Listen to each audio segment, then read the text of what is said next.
Hello, and welcome back to the Four Horsemen. My name is Paul, representing Diecast Graveyard. Myself, along with Xavier from Diecast Show Customs, Andrew from Maple Leaf Customs, make up the Four Horsemen. Well, this month's guest horseman is Jim from DT99 Race. Get a chance, check out Jim's videos. He does some incredible work. And it's our pleasure and honor to have Jim with us from DT99 Race as this month's guest horseman. This month's build is a 2006 Pontiac GTO. The theme was Australia or New Zealand theme, but we decided to open it up a little more and include drag racing as one of the themes because the car's already got a parachute and wheelie bars on the back. Let's get started with today's build. This is going to be fun. Here I've got the car and I've got it already drilled apart. This is a really sweet car and I love the color of the paint.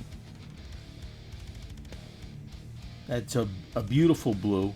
We're going to go ahead and file down the post to smooth those out so we can attach it to the body a little bit later.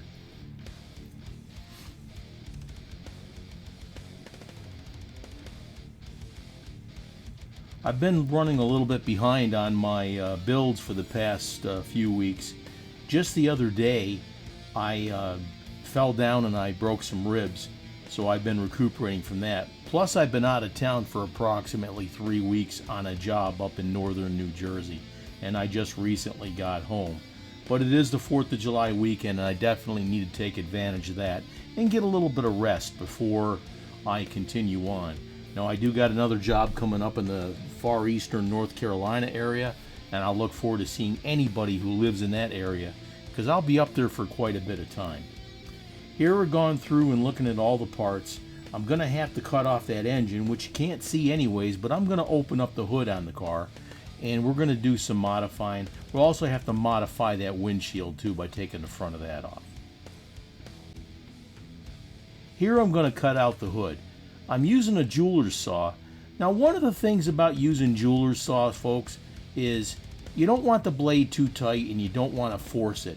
You will break a lot of blades. Fortunately, they come a bunch of them in a pack and they come different sizes, different thicknesses, different number of teeth, etc.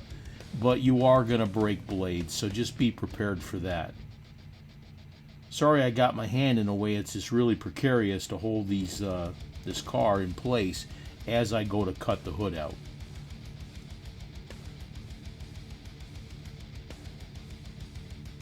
We'll get to it and I'll show you the result. I thought I was getting a good angle here, but I guess I wasn't.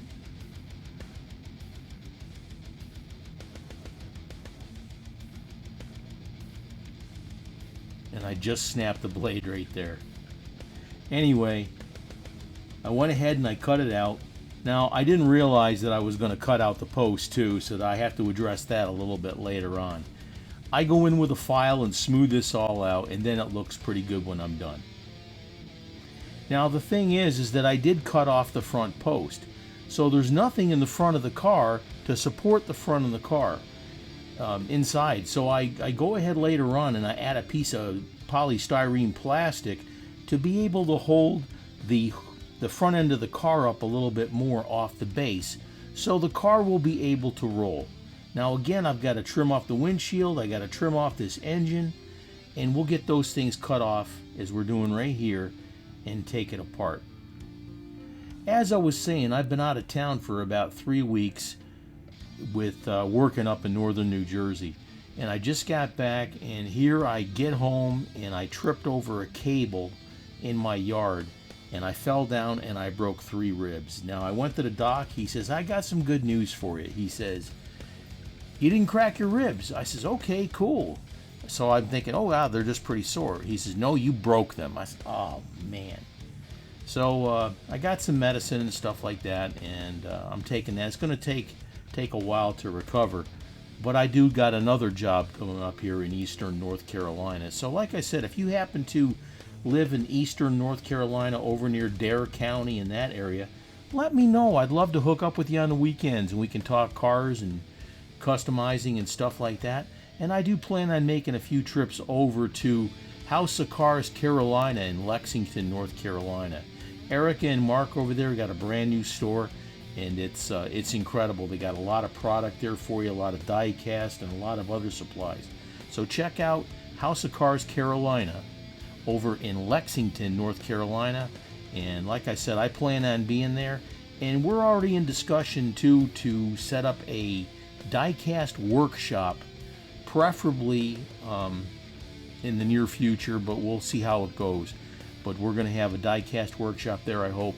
And so if you register for that when the time comes up, it's going to be a lot of fun. And I'll be able to answer your questions and show you some of the tricks and tips that I do. So look out for that in the near future.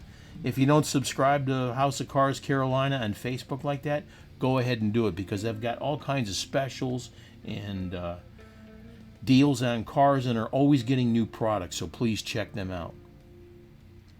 So here I cut off the front of the windshield. We'll have to trim that down. And I had to do this because I'm going to, after I cut the hood out, I'm going to put a new engine in there. So this would have interfered with that engine. Now when it comes to the 4 horsemen, Xavier and Andrew and our guest horseman this month, Jim from DT99 Race, their links are in the description. So if you get a chance, please go to see their videos too. And there's a lot of people that are also joining in here on this build. Now check out this engine. It's got a blower on top and it's got a skull. That is absolutely cool. And what says graveyard better than skulls? So this is going to be pretty neat, putting that together and putting that in. I had to file and cut a lot off the bottom of the engine in order to get it to fit properly in the car. So there's a lot of filing and cutting and snipping and sanding and filing and all kinds of things there to help you get this to fit properly. But that's the fun of customs. You know, when, like I said, when you take and just do spur of the moment things. Now I'd still wind up doing a little bit more cutting and a little bit more filing to get it to sit down in the engine compartment better. But again, I plugged along with it as best I could, and it actually turned out pretty good in the end. I was pretty happy.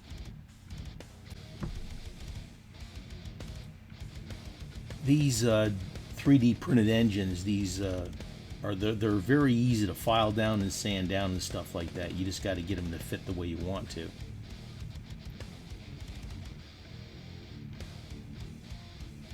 Now, like I said, the front end of the car is actually touching the wheels, so I had to put a piece of plastic approximately where the radiator would go, and I used a piece of polystyrene. And you see that the engine is sitting out of the car very high.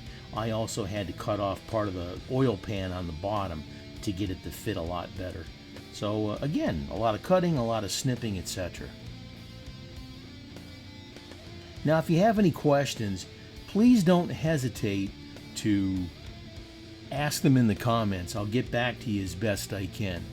Now there's a bunch of other things going on. In my Amazon Marketplace page, there's all kinds of tools and things for you to use in the hobby. I've also got merchandise now, so please check that out in the comments too, or the description. A lot of merchandise. I got beer glasses, I got t-shirts, coffee mugs, etc. Check out all the new merchandise, and it looks absolutely awesome too. I've ordered several pieces of it myself as samples, and they look great, so I don't hesitate to go ahead and put those out there in the community for you folks to purchase and wear your die-cast graveyard t-shirt, watching the videos and drinking a cold adult beverage, etc.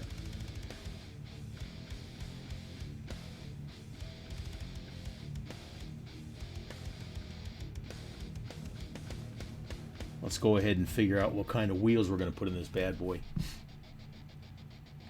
Here I've got some actual gasser wheels.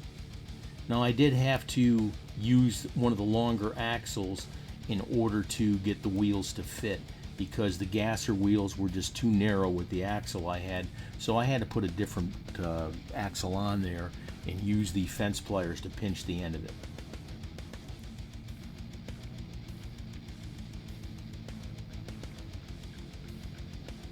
So here we're just cutting off the very end of the axle.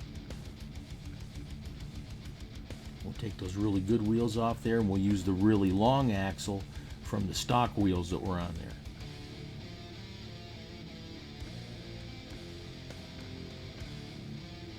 Here I take the fence pliers, just the very tip, and hold on to it when you do it, because if it's at the very edge, it might spit out on you and send your parts flying, and you'll lose your axle, you'll lose wheels, etc. There you go.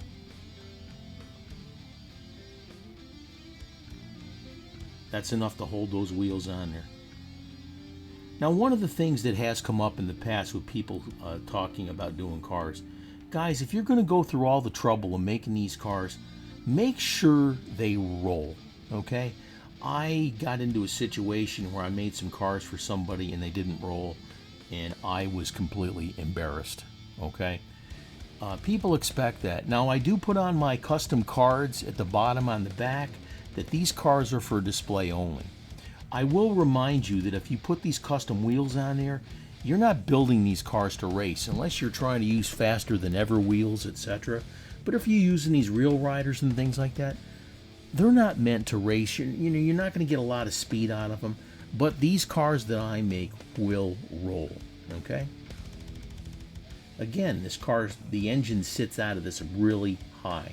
So I'm going to have to cut that down and file that down a lot more to get it to sit down in the engine compartment better. Now, the other thing I had to do is the wheels there are floating. I had to go in and put a little bit of super glue on the axle just to maintain the wheels and axle along the bottom of the base, so they wouldn't move around. And here's what I'm talking about right here. These wheels will float, but again, I cut out the front end of the engine, so there was nothing there to support them. The back was good enough, but again, if you have them float, there's a chance they might rub on the inside of the wheel wells, so you want to take care of that. Here I'm putting on some decals. Now, I use these decals out of another set, but it is the 4th of July holiday, so I wanted to make sure we put something patriotic on there. I went strictly with the drag racing theme on this build. Now, the theme, like I said, was Australia, New Zealand influence, but I really couldn't find anything, and there was a lot of people that had a hard time finding that also. So we said, let's just go ahead and open it up a little more. Since the car is kind of like already in a drag racing mode, let's just say if you want to build a dragster, it's good to go. If you found the Australia, New Zealand influence no problem, then good on you, and I hope your car turned out great. Here's what we started with. This 2006 Pontiac GTO. Now, this car was based off of a Holden from Australia, and that's why the theme was initially going to be Australia, New Zealand. But again, people were having a hard time getting an idea on what to do for these builds. So we made it open a little bit more so people could have a lot more fun with it. We took the car apart, we went ahead and we cut out the hood, we put a brand new engine in there, we put some beautiful decals on the side, we clear coated it up and made it look absolutely awesome. Now, again, like I always say, you can do this. You can definitely do this. Follow the videos from myself, Xavier at Diecast Show Customs, Andrew at Maple Leaf Customs, Jim at DT99 Race, and there's so many more people to follow, but watch the videos. And here's what we came up with. I think this turned out excellent. Got those beautiful red, white, and blue decals on the back. I highlighted in the taillights, and it turned out good. Now the engine looks cool, especially with that skull on top of the blower. What else says Diecast Graveyard than skulls and bones and all kinds of stuff like that? Hey, I got a theme, I had to stick with it. But I did put that piece of polystyrene in the front in order for the base not to have the body fall too far over the wheels so they wouldn't roll properly. But we gave it a really nice clear coat and it turned out excellent. Again, check out the description for my merchandise with the beer glasses and the coffee mugs and the t-shirts and the sweatshirts and everything else. Watch your Diecast Graveyard videos in style. Next month's build is this Jeep Gladiator, and the theme is flatbed tow truck. Get your thinking caps on, but this is going to be a lot of fun. So get your tow truck going, and it's due the last day of the month. The guest horseman for the month of July is Mid-Island Custom Diecast out of Canada. He does some absolutely beautiful work, and we're excited about his guest visit. Thank you for joining me today on the Four Horsemen. Again, check out in the description the links to the different builders, and check out everybody's build for this month. It's been a fantastic month. Thank you so much. We'll see you next month, and cheers.